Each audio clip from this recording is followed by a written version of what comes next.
கர்நாடகா ஒற்றுமையா இருக்கு. ஆனா நம்ம தமிழ்நாட்டுல வேதனையோட பேசின அமைச்சர் சிடிஆர் நிர்மல்குமார்.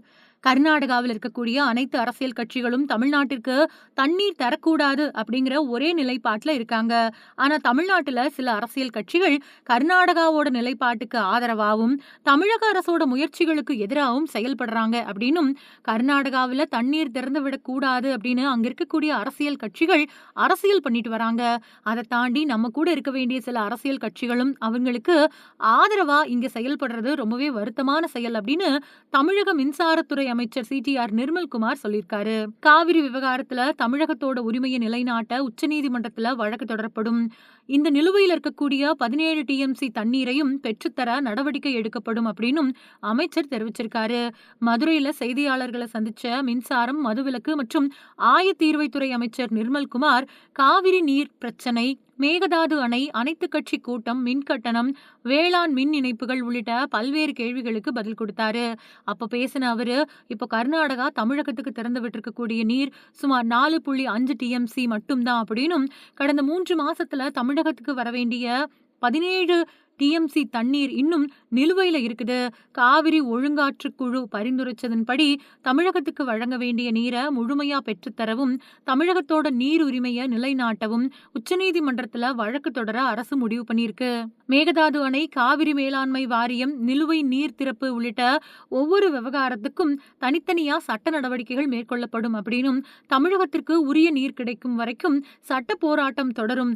ஒவ்வொரு வருஷமும் உச்சநீதிமன்றத்தை நாடின பின்னாடிதான் கர்நாடகா தண்ணீர் திறந்துவிடும் நிலை தொடருது. இதுக்கு நிரந்தர தீர்வு தேவை அப்படிங்கிறதுக்காகத்தான் இந்த வழக்கு தொடரப்படுது. அனைத்து கட்சி கூட்டம் நடத்தணும் அப்படிங்கிற எதிர்கட்சிகளோட கோரிக்கையை பத்தி பேசின அமைச்சர், சட்டப்பேரவையில அனைத்து கட்சிகளோட ஒப்புதலோட நிறைவேற்றப்பட்ட தீர்மானத்திற்கு பின்னாடி சில கட்சிகள் அவங்களோட நிலைப்பாட்டை மாற்றி நீதிமன்றத்தை நாடியிருக்காங்க. அந்த மாதிரியான சூழல்ல அனைத்து கட்சி கூட்டம் நடத்துறதுக்கு வாய்ப்பில்ல. கர்நாடகாவில் இருக்கக்கூடிய அனைத்து அரசியல் கட்சிகளும் தமிழ்நாட்டிற்கு தண்ணீர் வழங்கக்கூடாது அப்படிங்கிற ஒரே நிலைப்பாட்டுல இருக்காங்க. ஆனா தமிழ்நாட்டில் இருக்கக்கூடிய சில அரசியல் கட்சிகள் தமிழக அரசோட முயற்சிகளுக்கு துணை நிற்கிறதுக்கு பதிலா கர்நாடகாவோட நிலைப்பாட்டிற்கு ஆதரவா செயல்படுறாங்க. குறிப்பா சட்டப்பேரவையில ஒருமனதான் நிறைவேற்றப்பட்ட தீர்மானத்திற்கு ஆதரவளித்த பின்னாடி அதே விவகாரத்துல நீதிமன்றத்தை நாடின எதிர்கட்சிகளோட நடவடிக்கை முரண்பாடானது. தமிழகத்திற்கு தேவையான நீரை பெற்றுத்தர சட்டம், நிர்வாகம், பேச்சுவார்த்தை உள்ளிட்ட அனைத்து வழிகளையும் முதலமைச்சர் ஆராய்ச்சிட்டு வராரு. இப்போதைக்கு கர்நாடக முதலமைச்சரை சந்திக்கிறதுக்கான சூழல் இல்லை அப்படின்னாலும் தேவையான நேரத்துல உரிய முடிவு எடுக்கப்படும். மாநிலம் முழுக்க சுமார் 17,000 மின் இணைப்புகள்ல மீட்டர் ரீடிங் சரிபார்க்கப்பட்டிருக்கு. அதுல சுமார் 100 இணைப்புகள்ல மட்டுமே சின்ன அளவிலான வேறுபாடுகள் கண்டறியப்பட்டிருக்கு. பெரும்பாலான வீடுகள் பூட்டி இருந்ததால மதிப்பீட்டு கணக்கீடு செய்யப்பட்ட சம்பவங்களே அப்படின்னும், பரவலான முறைகேடு எதுவுமே இல்ல. மின் கட்டணம் அதிகரிச்சதா எழுந்த குற்றச்சாட்டுக்களை மறுக்கிறோம். அடிப்படை கட்டண விகிதங்கள்ல புதிய உயர்வு எதுவுமே செய்யப்படல. 200 யூனிட் இலவச மின்சார திட்டத்துல எந்த மாற்றமும் இல்ல.